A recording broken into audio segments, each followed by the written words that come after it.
Hi, and welcome to the Piano Man podcast. I'm your host, Adam James, and today I'm joined by Johnny Corsie from the UK with some hilarious stories and some real insight into a unique solo setup. Let's get into it. Okay, so I'd like to welcome to the show Johnny Corsie, all the way from England. Hi, man. Originally, how you doing? Good, mate. Good. That's great. And great. Yourself? I'm fantastic, as always. Fantastic.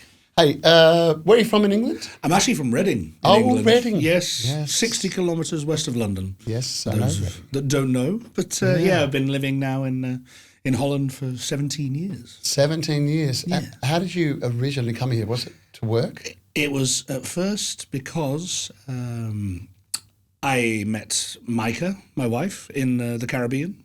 Oh. In Sopranos.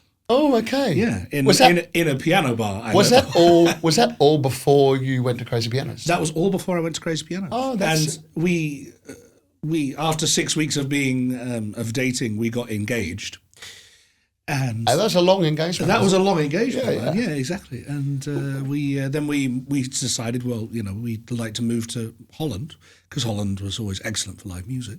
The Netherlands. The Netherlands, yes. Sorry, the Netherlands. I know there's this whole issue about this. I didn't know for years that Holland is actually a province of the Netherlands. Indeed, it is. Yes, absolutely. But, no, it was. It was lovely, and we arrived, and Micah said, well, maybe you should try and work in the Crazy Pianos. Ah. So Micah and I went there for dinner, and James Byram was playing, and he knew me. We knew each other from Norwegian years. Oh, okay. And, he invited me up to play, and then Bjorn, the owner at the time, came up to me after I played and said, when do you want to start? So that was the beginning of the Dutch adventure. Were you there on holidays? Were you there living with your? We were actually just staying at her parents' place. Oh yes, at the time. Sounds familiar. Yes, yeah. We've done that. Yeah. Well, look, let's just start from the beginning because we'll get there with all that. That's a whole lot to unpack. Yeah. Your early education. Tell us about it. Well, I didn't have much in music, to be honest. My father played when I was. When I was very young, and I was very interested in the piano from the age of 2.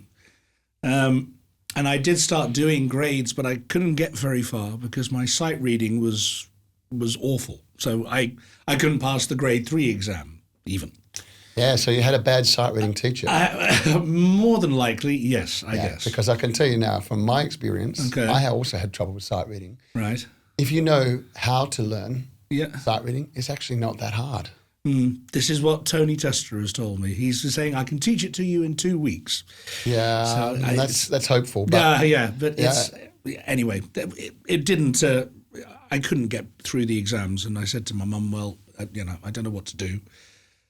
She goes, well, maybe let's send you to a teacher for things that you want to play. I was sent to a gentleman called Michael Omer, who was...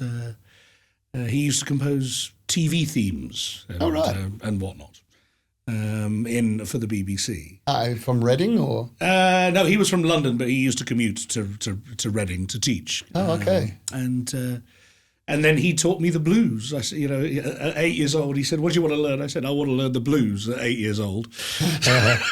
Life was tough already. Oh, I can see it. And so then he showed me the blues scale, and then that's when everything started to develop to be able to play the things I liked without having to read music, basically. Yeah, right. Yeah. So you studied for quite a while, or? Well, I just kept playing all the time. I went to, I was into theatre, musical theatre, singing and dancing, acting and whatnot. Yeah. But I always played, and I knew all the chords. And at one point, I think I was 12 or 13. I had a realization where I put a piece of music in front of me, and it had the chord charts on it, and I was able to play it. Because I could read the chords, and that was quite a big. But then I went through all my music books, and I was able to read, everything. My mum raised me on Barry Manilow. And, of course. And so I had every Barry Manilow songbook, and then I could play all of his songs, of course. And it was because I could read the chords. So that was a lovely realization. Oh, that's cool, man. And how did you initially get into piano entertainment? Well, when I was 17 or 18, I started to go visit my father, who used to work in London.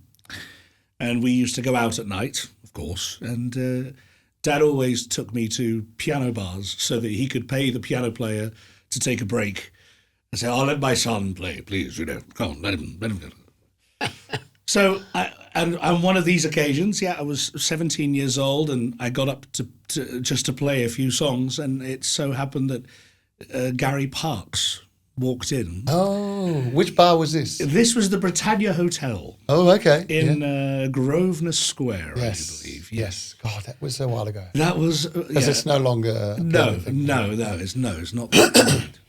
And he came up to me and he said, "Would you like to do this for a living?" I said, "Of course, yeah, I'd love to." Anyway, he took my number and he said, "Well, if I got something, I'll give you a call. Northern London, you've got something, I'll give you a call." I said, "Okay, thanks, man, thank you, that'd be great." And I didn't expect to hear anything from him. Yeah. And I was working, I remember, in a cinema serving popcorn to people, and my mobile phone rang, which was a brick at that time. And I, much to my manager's dismay, I picked it up while I was working. I went, "Hello," and he said, "Johnny, it's Gary. I've got a gig for you tonight in the Belvedere restaurant in Belgrave Square or something." Yeah. And I was like, "Do you want to do it? It's for £50, 50 quid." I was like, "Yeah, yes, please, I'll do it. Awesome. And anyway, I put the phone down, and my manager was from the cinema was looking at me like, "What?" I said, "I quit," and I just left. And I called my dad, and I said, "Dad, I've got a gig tonight," and he was like, "Oh!" He brought all his business partners down. They all ate there. And they all tipped me, so I made a little bit more than 50 quid. Oh, that's good. But that's how it all started. It was Gary, basically. Yeah, actually, I have a similar English story. Gary really got me onto the cruise ships, and that's kind of because I moved there in 97, 98. Right. And I was doing jazz gigs and struggling with crappy London gigs that paid no money. Yeah. And I did a wedding fair with a band. Okay, all right. Best kept secret. Oh, no. And he saw me playing and he said, "Oh, come into my booth and play the piano." And I played it, and then he got me onto Cunard. Ah. So Gary definitely was a pretty good link to have. Yeah, he was indeed, and he got me also onto a cruise ship. Funnily enough, a few months later, I started doing gigs in Scots and Rags, both in Mayfair, those London I remember clubs. Scots, yes. Yeah. Did a couple of things over there, but then I auditioned for a cruise ship and I got on. Yeah. And I was on a cruise ship for 6 months. And then after that, Gary said, "Well, you should really go to Norway." And that's when the Norway story started. Ah, okay. Which cruise ships did you do? I just did one. I just did, what was it at the time? Oh goodness, I can't remember. It was a British holiday company that I don't think exists anymore, but it was a Greek cruise ship. It was the MV Bolero. Oh, okay. Yeah, it wasn't Thompson, was it? It wasn't Thompson. Oh. Going places. Oh, I remember Going Places. Yeah. Because I did a few of those as well, but I can't remember. Royal Olympic, I think. Right. Yeah. Cruises and Thompson and the British ones. I only did one, but it was a lovely experience, and to be so young, I turned 18 when I was on the ship. Awesome. So that's a place for an 18-year-old to be. Yes.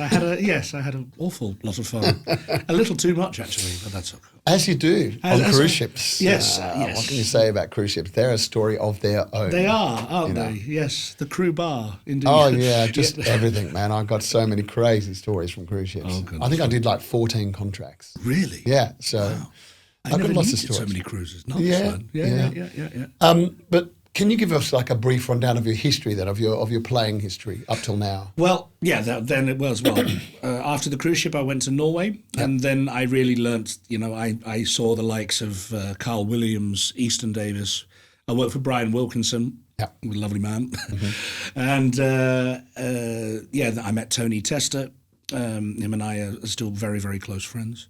And then I really was on the Norwegian piano bar scene. Which is actually probably one of the meccas of piano bar, isn't it? Yes, it is. It's really where you learn how to piano entertain. It was, yeah. And you because you did always a month contract, and I could always rehearse in the club during the day, which is fantastic. So I would practice in the club 3 to 4 hours a day, go and have a nap, and then come back and actually do the show and build your rep up.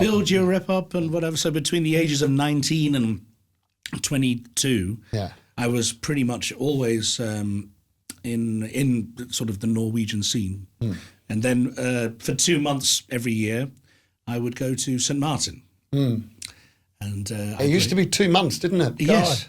I remember thinking, oh my God, I just want to leave. Because it's just so long. It was. No, it was.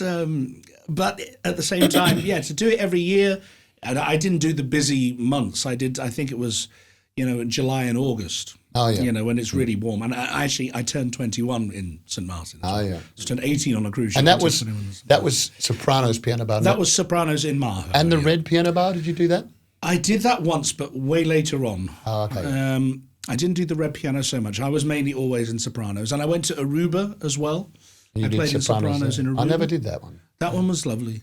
It was really, really nice as well. Different to St. Martin? Well, same kind of crowd. The bar was more open, and because Sopranos was very dark. It was, no windows, and the other Sopranos, the doors were open. People could sort of wander in and out between, the boulevards. Sopranos piano bar was more like in St. Martin was more like a kind of copy of the Dutch Maxime piano bar. Yes, it was. Yeah. But what's ironic is that Dutch Maxime now looks like Sopranos piano bar. Yeah. They've extended it and they've made it bigger, and it looks very similar. Yes, it does, actually. Yeah. They are both very similar indeed. Yeah. I played at Maxime's a couple of times. That was actually, we met. We did for indeed. The first time at Maxime's. Oh, did we? Was that the first time? No. Well, no. I think St. Martin was the first time we met. I don't remember. But anyway, going on from St. Martin. So then I was in St. Martin until, and I kept coming back, and I met Micah. Yeah. And I think in 2003. Yeah. And I was coming back every year, but mainly I was playing in Norway, doing the Norwegian scene.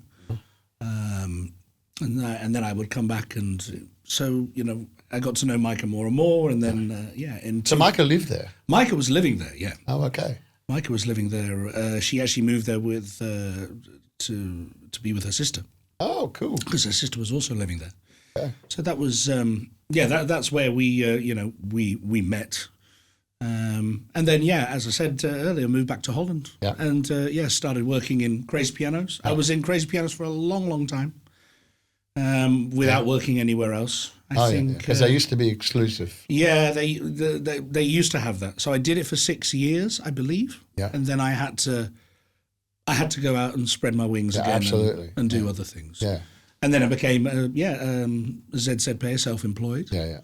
And then the first thing I did was go back to Norway. I went to Bodø to play for Tammy when she opened. Oh, right. Yeah, she opened the Red. Was it the Red Piano? The Red Piano in Norway. Bodø. Yeah, Bodø. I've never been to Bodø. I know Stevie talked about that as well. Yes, quite a good place. Yeah, but Bodø used to have. Oh gosh, I've got to remember the name of it now. Because I went to Bodø a couple of times, but that was before Tammy had a bar there. But I can't remember the name of it for the life of me. Tromsø was another one. Trondheim, of course. Frakken, and then Red Piano. And then we had, of course, Oslo. I think a favourite gig was Studenten in Oslo when it was around. Oh, okay. I've never even heard of it. No, Studenten was. It's now the Hard Rock Cafe. Oh, okay. But that's when I first. Because when I first arrived in Norway, Brian, found me a place to stay, and he first took me down to Studenten to see Carl Williams playing, and that's when I went, oh my goodness, I have so much to learn. Yeah.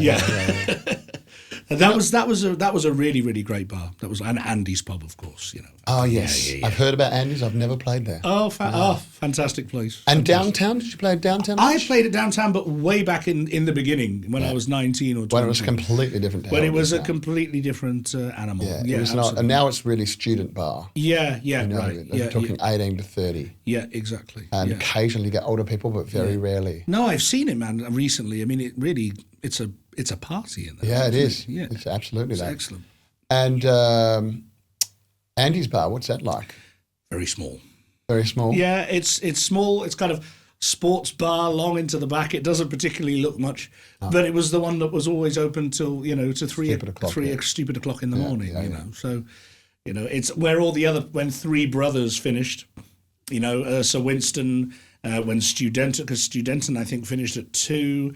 And then you had Frascati there at one point, all in Oslo. Then all the piano players used to descend upon the poor piano player that was in Andy's, and just. Did you ever work in America at all? I played in Crazy Pianos in Miami. Oh, okay. Only for 2 months. That's while Micah was pregnant, actually, because she said when she was pregnant with Kira, our only daughter,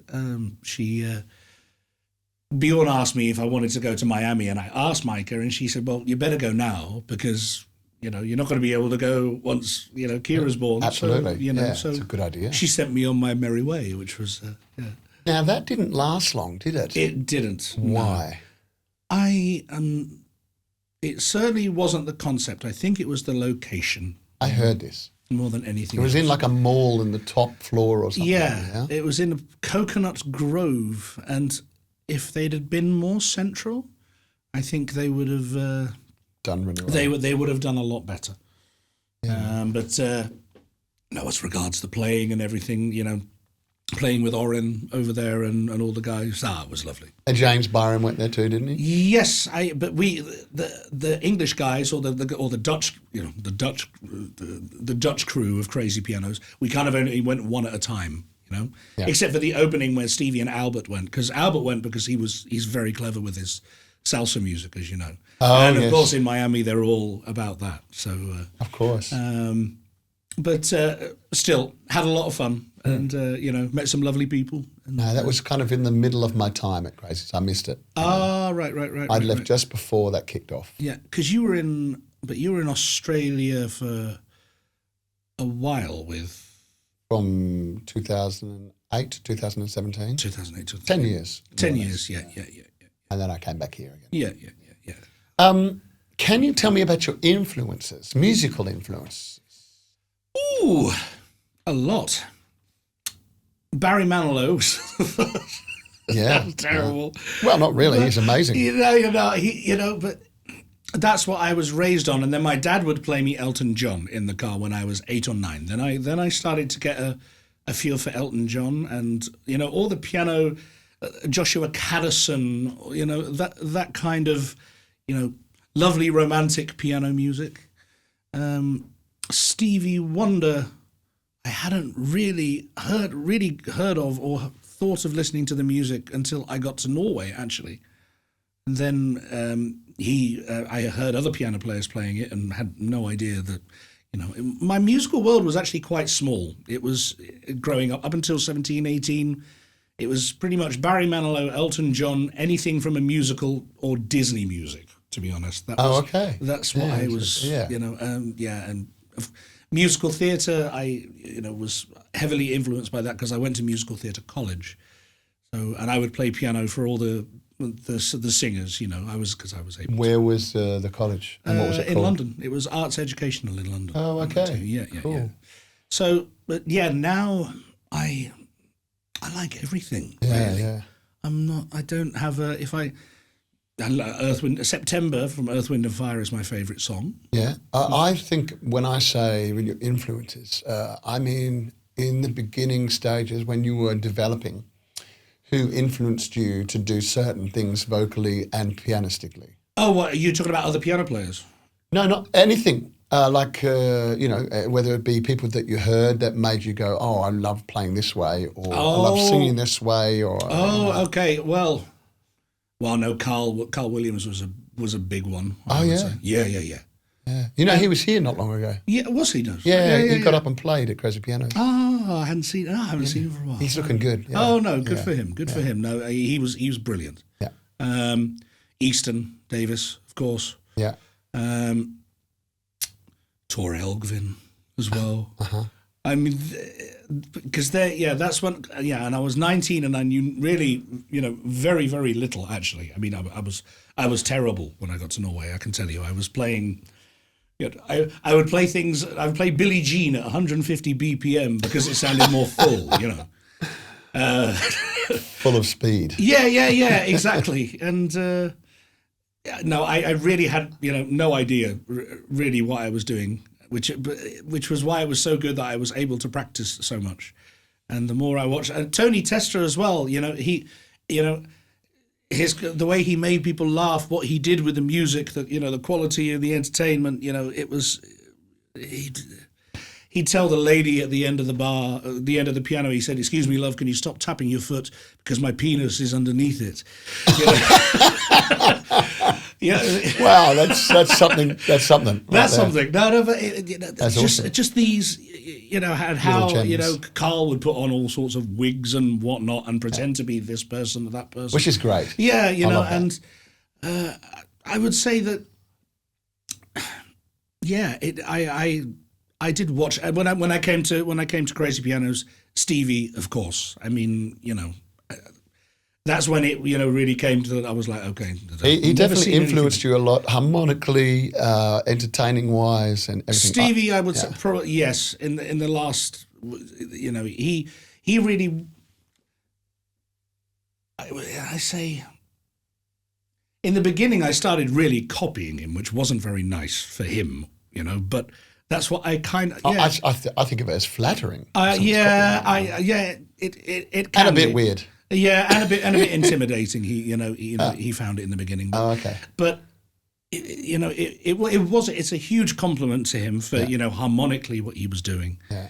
But and then after a while, you take all the tricks. You hear this, you hear that, and you don't steal it. You kind of make it your own. And I tried to because I was always into Disney and all this kind of lovely, and also country music. The way they play the piano melodically. Not so much jazz. I mean, you're an incredible jazz player, but I'd like to throw some little jazz things here. But it's that real tasteful,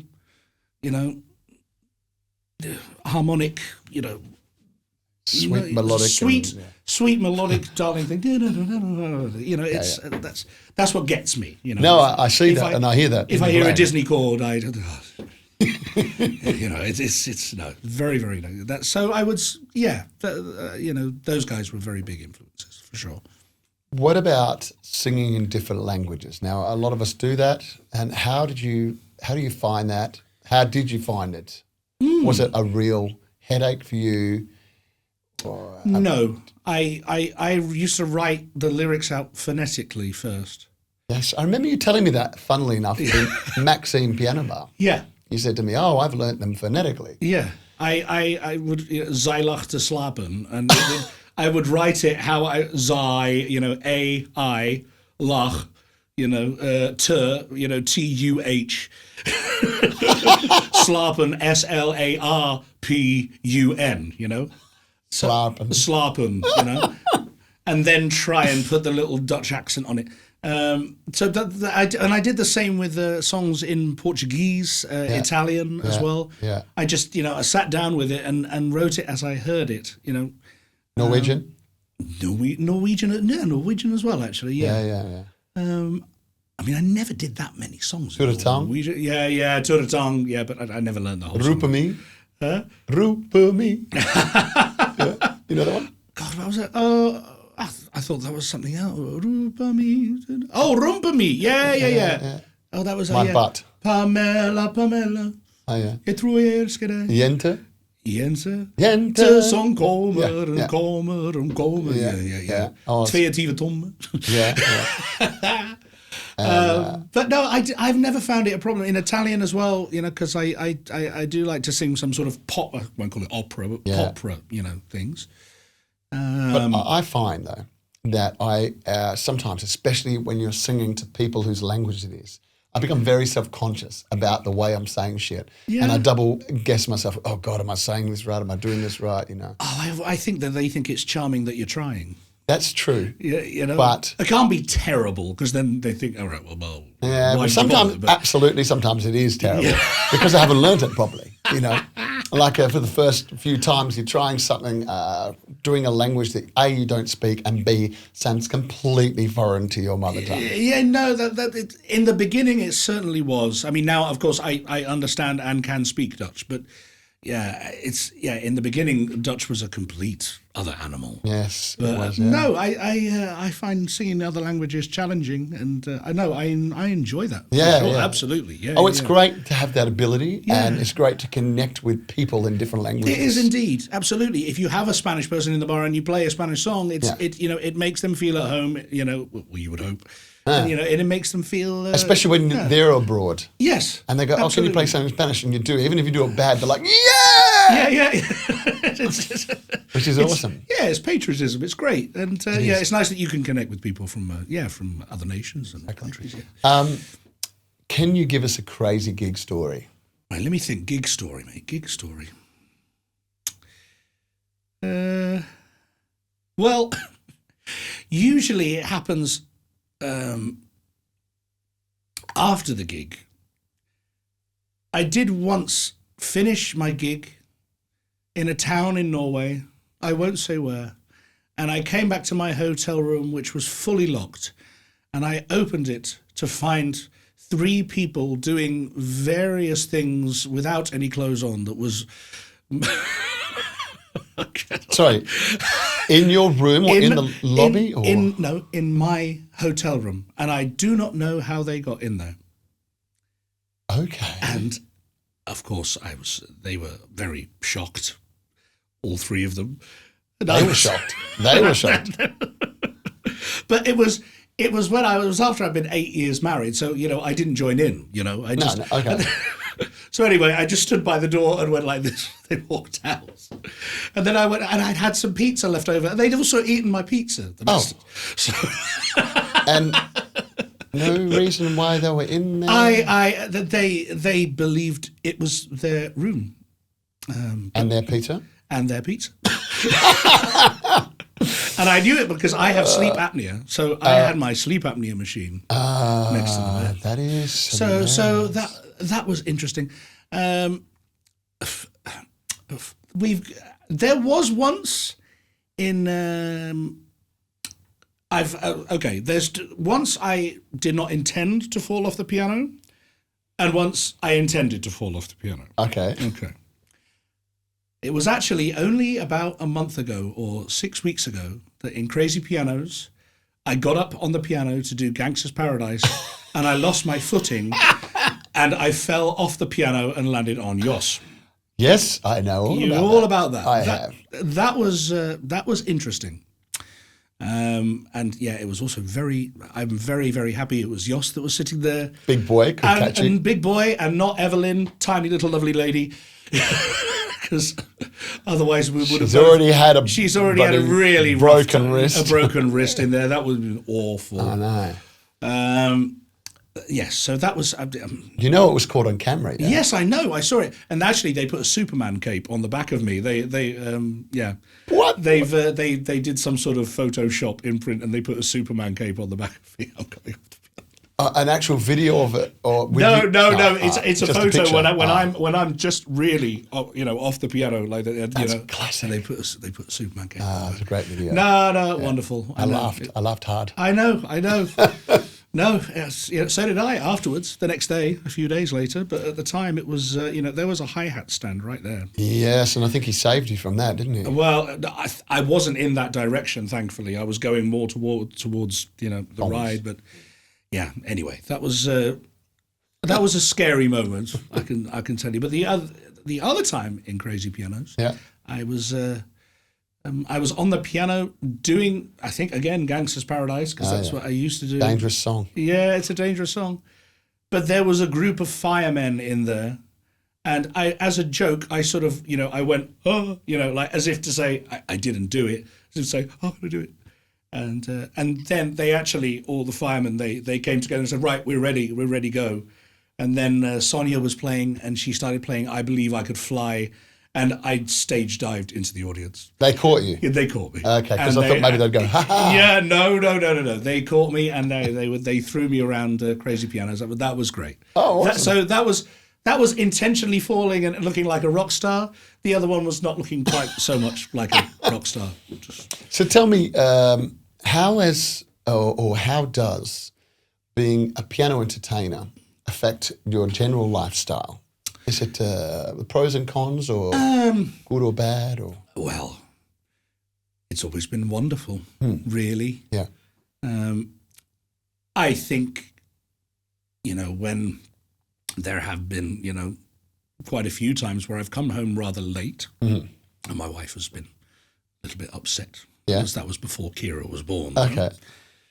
But for most, no, it's been a lovely life, Adam. Yeah. I have to say, Yeah. we've been to so many wonderful places. We've met so many wonderful people, and we've had an awful lot of fun. Yeah. So much fun. And I don't think there's many professions where, we've been able to do what we love, have so much fun, visit so many places. It's no, for me, I'd say it's been a blessing. I mean, I met my wife in a piano bar. So same. So there you go. So it's been good to us. It has. Absolutely. Actually, Stevie made the point that we often make is normal people. So we don't categorize ourselves as normal people because we're not 9 to 5. No, indeed. And well, we are just the other way around. 5 to 9. Yeah, 9 to 5 in the morning. Yeah. Oh yeah. Exactly. Yeah, right. That is actually very true. Yeah. Yes. But since we live on the other side, we often categorize ourselves as not normal people. Yeah. You know what I'm saying? No, yeah. We do say, indeed, the normal people. And I think a lot of people would find it not cool that you are working when people are playing. But to me, I'm playing with the people that are playing. Yeah. And then I'm home all day and can do whatever. So, exactly. No, very, very true. Bit of a bonus, isn't it? Yes, it is. No, I see it as a blessing. Yeah. I mean, now I am getting older. I do like to be in bed at a half decent time. Really 1 or 2 o'clock is really, where I like to be. Yes, I sleep less these days. Yeah. 6-7 hours. You sleep 6-7? Yeah, I try to do 8. I try, but it never happens when you have a 5-year-old that wakes up at 6 in the morning. No. I do remember that. I do remember that. Yes, I'm still going through that. Oh, again. right, yes, indeed. Third time. No, Kira sleeps longer than we do now. So that's great. Bonus. Yeah, no, she's 13, so she gets herself up. But no, I've had a lovely, lovely time. That's awesome. No, absolutely. Great Look, time. if you could go back in time and meet yourself and give yourself some advice, what would you tell yourself? Invest in Apple stock. Yes. That would be it. No, that is one thing I've made an awful lot of money over the years. And although I have a beautiful, healthy family and, I believe I could have had more to show for it, I would think. But then again, as I said, I had a great time. I had a really great time. So that would be one thing I would say. Be a little bit more sparing with, because, back in the day in Norway, we were making really, really good money. Yeah. And it's better than it is now. Yeah, it is. Yeah. It's, it was, those were the golden years for sure. So I would say, come on, save a bit of that because you're gonna want to you're gonna need it when you get older. Yeah, and not that you probably would have listened to yourself. To be honest, you would have been like, "Get away, old man." No, I know. Well, having a great time, but I think that's what I would have done. I would have put some money into invested a little bit into and look, what advice would you give to players that are wanting to get into what we do and become what we become? What advice would you give? Gosh, well, listen to everybody, watch everybody. And if you need to steal things from people and copy them, do it because musically, yeah. Yeah, but it will, eventually you'll want to make it your own, And actually, on a slightly different point, I really hope that there are piano players that are up and coming that want to do what we do. I mean, it seems to me a bit of a dying art, to be honest. But then again, I haven't been all around the world. I haven't seen, what's going on really in Norway that much, or if there are new players or... To be honest with you, part of this, the reason I did this podcast was to bring awareness to what we do to people that want to start. That are musicians thinking, what am I going to do as a musician? Mm. I think this is such a fantastic lifestyle. And how often is it that we get people saying, so do you make a living with this? That's true. What do you do for money? Make more than you? Indeed. And so, part of the reason for doing this is, to bring those, I mean, there are, because this is it is a lovely circuit to be in. Yeah. And it's, it's a great, it is very niche though. Yes, it is. Yeah, it is. And for, piano players coming out of the conservatorium or, coming out of university or whatever, it is something interesting to look to and to know it's not all, you don't have to live out the back of a tiny car. Not at all. No. You can get out there and you can entertain everybody as a piano player. You can entertain everybody by yourself. Yeah. That you have drum machines, you have keyboards you can play the bass on, and and iPads now are just Stevie. You had Stevie on here. Yeah. Stevie's also been working really hard to bring the iPad into play as a drum arranger, as a sound module. Everything in one. Yeah. There's so much new technology out there. We made some videos about that actually. Yeah. Okay. Yeah. No, nice. It's quite cool. It is. It's very, very cool. Yeah. It's come out and have a look, see what we do. If you are a young piano player and you're wondering what to do with it, come down to Crazy Pianos. Come, find your nearest piano bar. Go and look what the guys are doing because it's Yeah, I think it's important to talk to many people because some people come with attitudes that are different to others. Mm-hmm. Some people are protectionist and they don't want to tell you stuff and they don't want to help you. Mm-hmm. Other people are really eager to help. Yeah, sure. And you have to meet those people. Yes, that's true. Because people can be stopped by people that are negative and not wanting to help. No, indeed. No, I would never be. I've had so much help from so many people, and I'd be the first to jump and say, no, please, if you any questions, anything, come and ask us. For me, I'm, very open to sharing, everything. Yeah, please come and if I can be of any help, it's flattering. It would be, it's flattering to be. I agree entirely. So now, what are you doing? Tell us about what you're doing now. Well, I've got a few things. There's a lot of I used to play in a piano show called Piano and Co.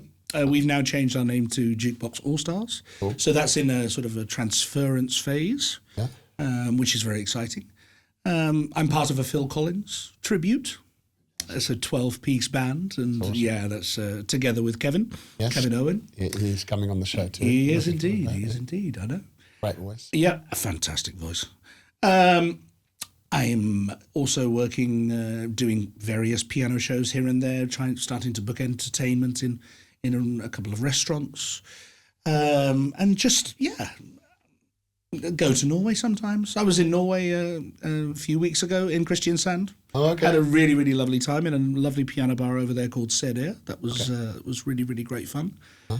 And there's always gigs always seem to come my way through, several different angles, and I'm just I'm cruising. I'm having a lovely time, and where can they find that online at all? Well, generally most of what I do is for corporate events. Okay. I don't actually do many public things, but yes, I'm also, happy to be working. I work in Crazy Pianos. Again, but you have Insta, TikTok, any of that kind of stuff? Yeah, I do. Johnny Corsie Music. That's it.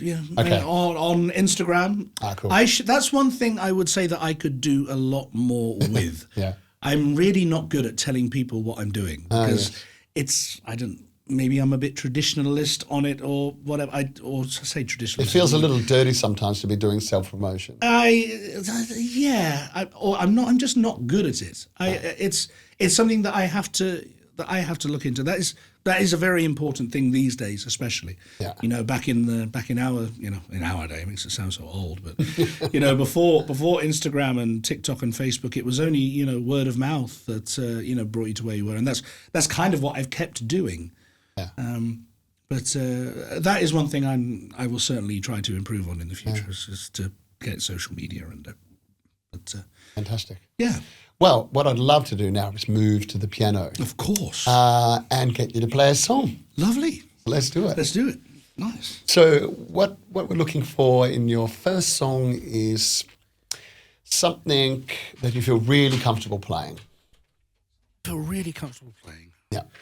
Well, one of my favourites Yes. is Just the Two of Us, actually. Oh, cool. I generally always sound check with it. Don't ask me why. It's just, I've always found it just a very nice, groovy, relaxing, a bit of funk in it too, you know. I see the crystal raindrops fall, and the beauty of it all is when the sun comes shining through. Then the rainbows in my mind when I think of you sometimes. I gotta spend more time with you. Just the two of us. We can't make it if we try. Just the two of us, you and I. Just the two of us, building castles in the sky. Just the two of us, you and I. Yeah. Well, we have love, no time for tea. Wasting water's all that is, and it'll make the flowers bloom. A good thing comes to those who wait, not to those who wait too late. We gotta go for all we knew. Well, just the two of us, we can't make it if we try. Just the two of us, you and I. Just the two of us, building castles in the sky. Just the two of us, you and I. But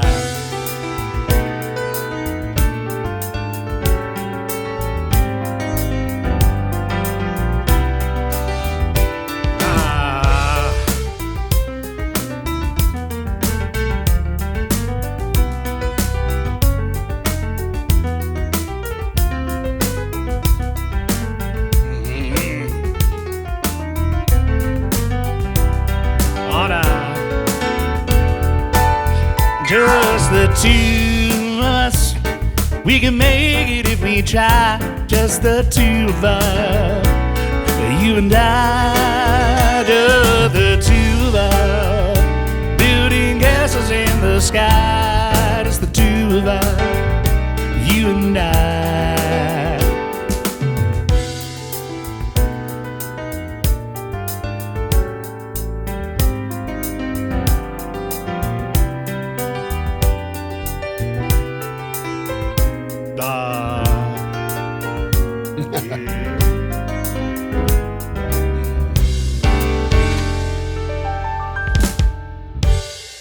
Very nice, man. Very Thanks, nice. man. I love Thanks. that song. It's Yeah, awesome. lovely. And you did a great version of it. Thanks, man. Let's talk about entertaining to begin with. Yes, okay. Your style of entertaining. So what we're looking for here is practical tricks and tips. And this question is really aimed at people that are wanting to get into piano entertaining and how they do it. Okay. So if you've got some good tips. Well, firstly, enjoy what you're doing and look like you're enjoying what you're doing. Smile, keep eye contact with everybody, be welcoming, make the space like a happy place for people to come to you. And basically, I love for people to request songs. Yeah. You know, I love to be able to say, okay, yep, I'm going to play it for you. Here we go. That's it. And to also, to have dynamics in the song. So people, you take them on a journey, within the song. But basically, yeah, if you're just smiling from ear to ear, and I find that if you are genuinely, really enjoying what you're doing, everyone's going to love it because you're genuinely loving it as well. So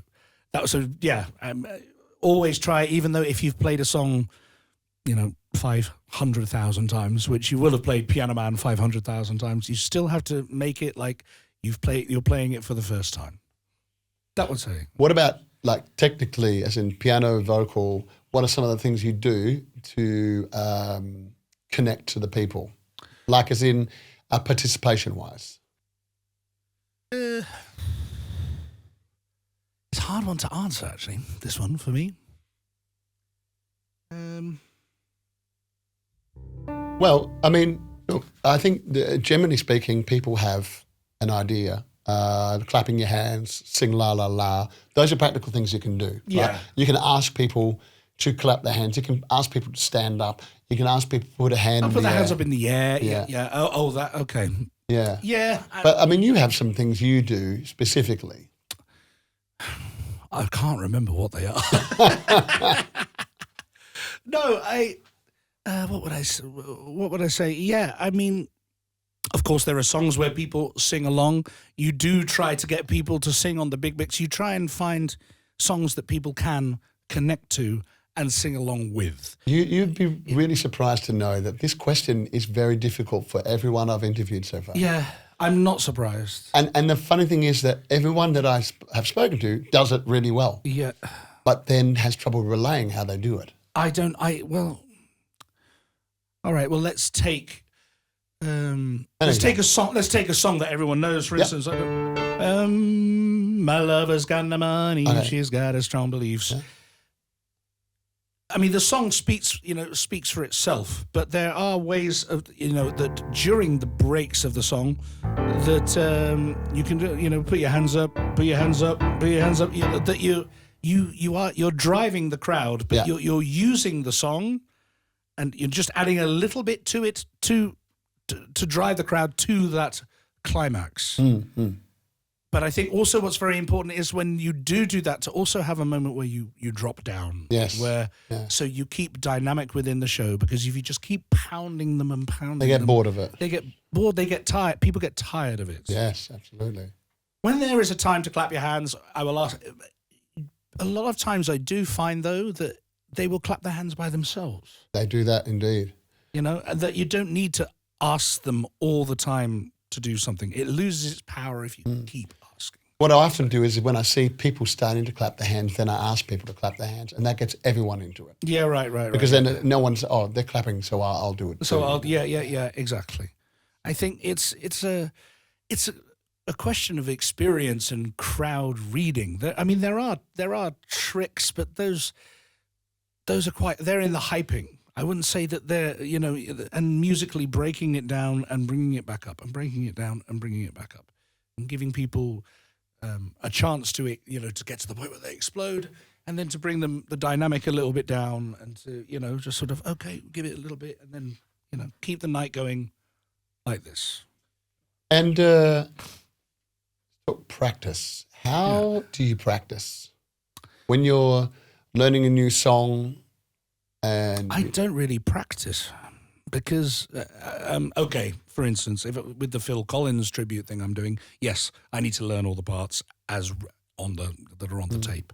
But to say that I practice, if I hear a song on the radio, I did it a few weeks ago, the green, green grass, blue, blue sky, then I throw a party on the day, da-da-da. I listened to it on the radio on the way to the club. And then I got the lyrics. And by the time I got to the club, I was able to play it. Yeah, okay. But memorizing, right? So, and we all do this. I often do it at the gig. Someone will ask me for a song I don't know, and I have a quick listen to it on my Spotify and look at the lyrics and put the lyrics in front of me, and I can play it. No problem. But then to actually internalize it so that you can draw from that at any point without any aid, like lyrics or something. How do you just repeat to memorize something, or? Lyrics generally go in relatively quickly. If actually, one thing I did find that has really worked is if you write the lyrics out once. So if you actually sit with the lyrics on one side and then you handwrite it out, for some reason, You still do that today? sometimes. Oh, Yeah. okay, yeah. If I need to learn something, really for a show quickly, if once I've written it out, it generally goes into my brain pretty okay. So what I find is with new songs, I have to repeat them quite a few times for them to be internalized. And even then, when I go to the gig under pressure, the recall isn't as good as sitting at home doing it. No, I haven't found that. I can generally assimilate things pretty quickly. And when you say pretty quickly, how long is that? Oh, after the second or third time of playing it, I would say I've got it. Oh, okay. Wow, that's incredible. I would say, yeah. But then again, I have a new song playlist in Spotify, Johnny's new songs, whatever. And you're listening to it? And I'm listening to that. Okay, yeah. I'm listening to it, when I'm in the car on the way, but it's only really for lyrics. Musically, I already that's done. Musically, it's done pretty quick. That's exactly the same. I find that musically I can get it down and remember it quickly, no problem. Yeah. But to actually remember all the lyrics, especially when you're learning multiple songs at once. Yeah. I also do what you do. I put a Spotify playlist and I play it when I am driving to the gig. Yeah, right, exactly. And that's pretty much where it becomes, yeah. Or I'll sit here and repeat it over and over. Yeah. I have found, though, that music these days, the newer music that, we have to learn, is more transient, because before, if you learn Hotel California, people are still asking for Hotel California. And the newer songs, they're not. The music moves on very quickly. So once you've learned a song, you're not asked for it, or it's not requested again for very often. What's funny is I would actually beg to differ. I would say that there's always been transient songs and there's always been winners. If you go back, Uptown Funk. Yeah. There were so many songs around Uptown Funk that were good, but just, yeah, it's still on the wayside. There are keepers, absolutely. Yes, but there's also more material. Ed Sheeran, Taylor Swift. You get the only Taylor Swift song I get asked for is what's it? Blank Shake Space? It Off. I'll Shake It Off. Blank Space? No. Did you get that? Oh, okay. No. But then again, maybe the people that are coming to the piano bars are still the older crowd anyway. The older crew. Yeah, maybe. So yeah, I definitely get more mixed stuff in Norway from the young guys. In Norway, they're still living in Creedence. That too. Yeah. but the younger 18 to 35 are also asking a lot of Taylor Swift and that kind of thing. Okay, all right. But yes, even with them, have you ever seen The Rain as a winner? As a winner, yeah, exactly. Great Balls of Fire, yeah. Which is pretty crazy. Yeah, still. Let's talk about your setup, because you've got quite an interesting, unique setup, I would say. Thank you. Yeah. Well, I will say, Stevie got me onto this. It was 4 years ago, and just before Corona, it was actually. And I was looking for, a new drum machine, or, I've always found with drum machines there was never enough parts or variations, or you had to buy a Yamaha Genos to have, 4 variations or a Korg PM. And I didn't want something that big, So anyway, Stevie found this thing, and I looked into it, and I thought, well, okay, it's $300, I'll buy it. But basically, you program it on the computer, and I've got some pictures that you can put in. They're on my phone actually. Oh, that's cool. Well, check that. But I'll show you. But basically, you can see. You can put them in. You've got here. You've got the main section. Where you can see all your patterns on the left-hand side, and in the middle, that's what your pattern is made up of. And so you have a verse fill and transition fill, and intro and outro. So this is the Beat Buddy from Singular Sound. It's actually originally used for a guitarist. Hence the pedal format. But I've linked it to the Arturia here. I did used to use pedals. There's actually a pedal board for this, but it's very small, and you can very easily hit two of the buttons at the same time. So I switched to this because I also found I was looking at my foot too much. And so this controls this. This can have as many variations in it as you want. You can have 17 variations of a song. 17, however many transition fills, however many fills you want. You can put anything, no limitless amount in there. And then you select them with the buttons? I select them here, and then you can see here's a little screen. And I have them in categories. So this is cool jams, Dutch, endings, easy listening, epic, generic, party set 1, party set 2, party set 3, piano toppers, country, and then you can easily find a song, party set, if there's going to be a party, all the party songs are in there, then you can just flick up and down which ones you like. And this is the FA 06, which has all the bass and brass that we use in Crazy Pianos. Yeah. But you have this set up different to the ones in Crazy Pianos? Well, I've done little modifications just to make it personal, but this is mainly Stevie's wonderful work, basically. But what I mean by that is you use the pads differently. I do use the pads differently. Because, for instance, if we go here, this, you can also choose different kits if you like, and all the kits sound really, really fat, I found. This one is this is the standard studio kit.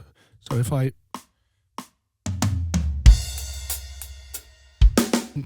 there's your standard kit. Now, this one has an ending on it, actually, and that's how I end it. But some of them are generic and I don't have endings. So I've put endings on here. So for this kit, that's the first line. This is the ending.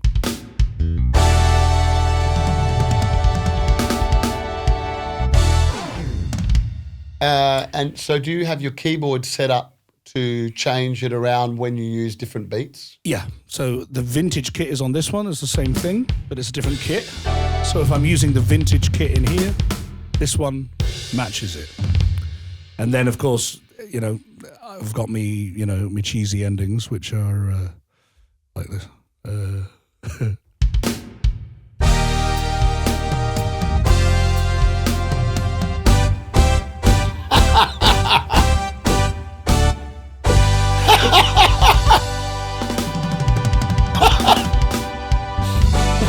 There's Jos Van Dyke in a box. Yes, exactly. And then, you've got your...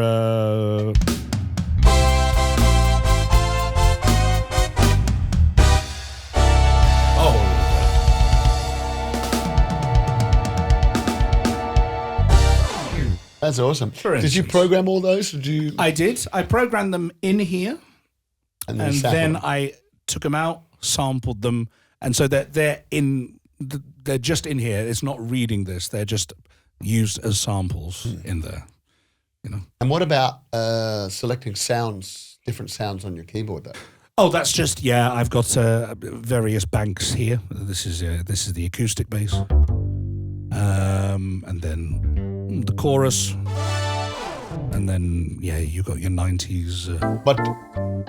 But then this changes. This changed. This now hasn't got sampled endings on it.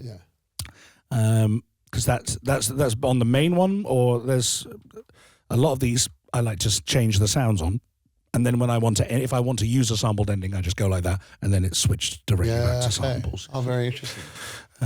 So this one as well was the reggae thing. I don't use the change the sound. I don't change the sound there. Oh. So I just keep this one on samples. Okay. Because to go back to samples, you have to menu dive. You can't just press a button and it goes, but unfortunately. Yeah. So. And how do you use this pad? This is basically reading this. It's if I want to go to variation 1, it's this one, and variation 2, this one, variation 3. There are things where I use just a fill and it stays on the same variation. That's this one, and this one ends it. I can tap tempo with this, as you can see. Okay, and this is all programmed. It's when you connect it to the computer, you tell it what to do. You just align the MIDI notes. For a pedal, it's quite elaborate, isn't it? It's very elaborate. Yeah. But you can see on the. I'll give you the pictures. You can bring it up now. The picture. this, for instance, is one of the endings I programmed. That's the first one here. I've got a picture you can show later. Yeah. And you had to do that. You can't copy and paste anything. You have to do everything, like each note, individually with individual velocities. It's a very, very annoying thing.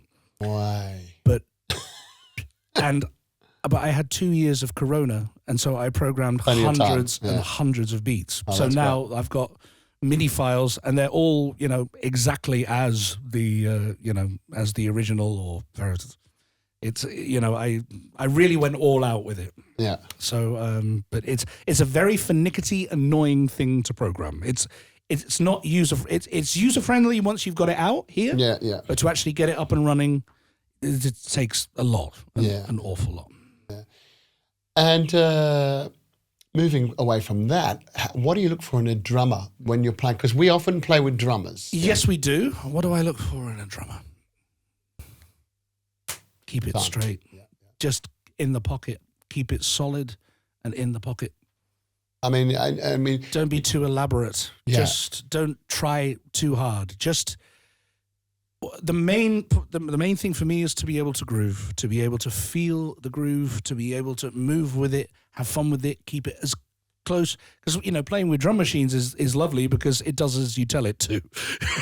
Exactly. It says 120 and it stays there. Yeah. To keep really tight, to keep within the groove, to keep within the pocket. Yeah. And what about communication-wise? I mean, do you prefer that they're always watching you? Or? Well, yeah. I mean,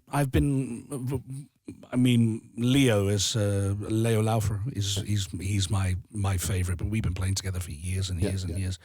But it's like we have a MIDI cable between our, it's you know each other very well. We know each other very all the accents, but the first time we played together, it happened. It was really magical. We didn't know we have the same feel, the same taste. Oh, that's great. You can't teach that. It's something that we of course we grew up as two separate people and came together and found out that musically we match. Yeah, we have the same taste. Oh, that's great. But if you've just I'm happy if somebody, as long as they're just keeping it nice and free, easy and open, it's great for me. It's Leo's got a great feel. I've always enjoyed playing with him. He does. He has an awesome feel, and he's just, don't ask him to do a solo, and, and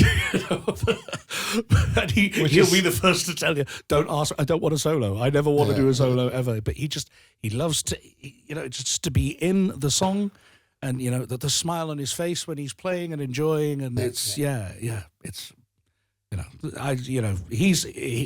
I were musically meant to be together. That's awesome. Yeah. So if we could get just one more song from you, sure, of course, something with great meaning to you.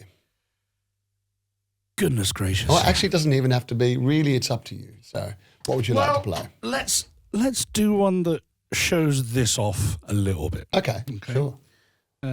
One of my favourite songs is Hallelujah, I Love Her So from Ray Charles. Oh, yeah. And that's got an awful lot of breaks in it. Yeah. But I figured a way around it using this. Okay, interesting. Yeah. So, it's only got 3 variations. That's unless we've got that kind of bit of a Ray sound going on. All right.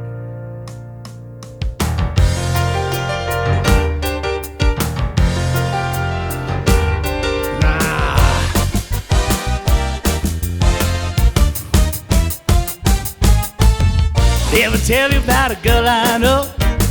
She my baby and she live near door. Well, every morning when the sun comes up, she fed my coffee in my favorite cup. That's why I know. Hallelujah, right to suffer so.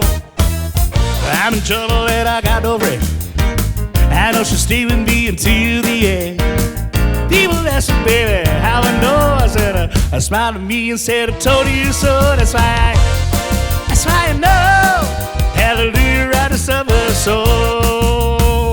When I call her on the telephone and tell her that I'm all alone, by the time I got from 1 to 4, I hear her on the door in the evening when the sun goes down, when there is nobody else around.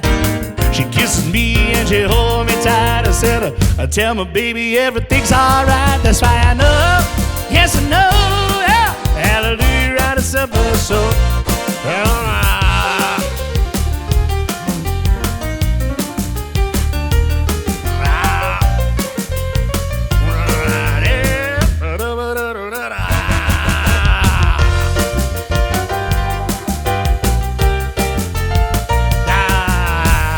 when I call her on the telephone and tell her that I'm all alone, by the time I count from 1 to 4, I hear her on the time in the evening when the sun comes down, and when there is nobody else around. She kisses me and she holds me tight and says, I tell me, baby, everything's alright. That's why I know, hallelujah, right a supper, so hallelujah, right a supper, so hallelujah. I said I love her so, hallelujah, baby, I love her so.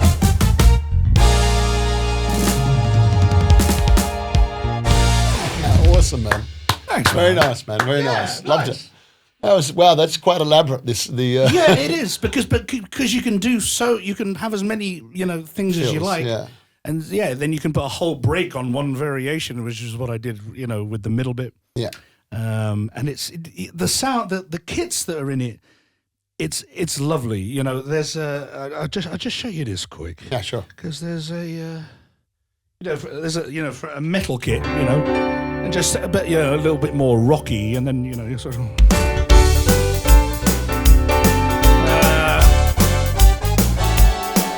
This thing called love, but it's got that,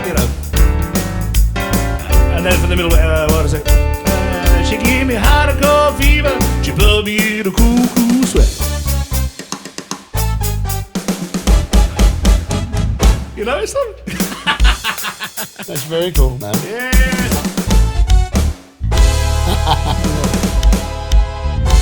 And that ending is programmed into this, yeah? That's programmed into this, yes. yeah. Because some endings you program to there, some endings... Yeah, some does not, because if there's a generic ending and then I just want to add something to it, then just, yeah. Makes it nice and easy. Yeah, I love that. Yeah. So emulating what a drummer... Yeah, trying to really emulate what a drummer is doing. And, it's... I mean, I would say if you're doing dance stuff... and sort of the new house stuff, it doesn't have the sounds in there. My next project with it is because I can actually link this back up to this, and then I can use the sounds, the drum sounds in here. So I'm busy at the moment with an 80s kit, to do I Want to Dance with Somebody and those things. Yeah. And then you don't need the sounds coming. This will just be on MIDI channel 10. And then the sounds will... And this has good dance sounds in it as well? Oh, it does. Yeah. Okay. Yeah, for the drums, it has great dance sounds in it. And, it runs fine, layer-wise and everything. There's not much note stealing still going on. Oh, okay, yeah. So I don't know why I didn't do it before, to be honest. Because, the dance sounds in here are not... It's not brilliant. And you can't update them or anything? Well... This is what I've tried to do, because in the software itself, as I've said, the software is very finicky. It's not user-friendly and it's not ideal. They say that you can upload your own samples and make your own kit within. I've tried to do that, and all I get is zzz. That's all I get. I don't know what's with it. I followed every thing, and I've tried to upload, sounds from Battery, from Native Instruments, real big kicks, but it hasn't done it. So that's the next thing, is to link it back to this and to use some, like, the 909, the 90s dance stuff, and to use the sounds for that. So that's the next project, so to speak. Mate, it has been absolutely awesome. Thanks so much for coming, man. Thank you for having me, a bit of an insight into Thanks your... very much. No, listen, it's really lovely what you're doing. I love it. It's really, really great, and it's a lovely... great incentive. Thank you very much. Yeah, thank you, man. Yeah, and good luck with everything in the future. Thank you, Adam. With your shows. Nice, mate. Nice one, man. Take it easy. Pleasure. Take it easy. Yes. Ciao, man.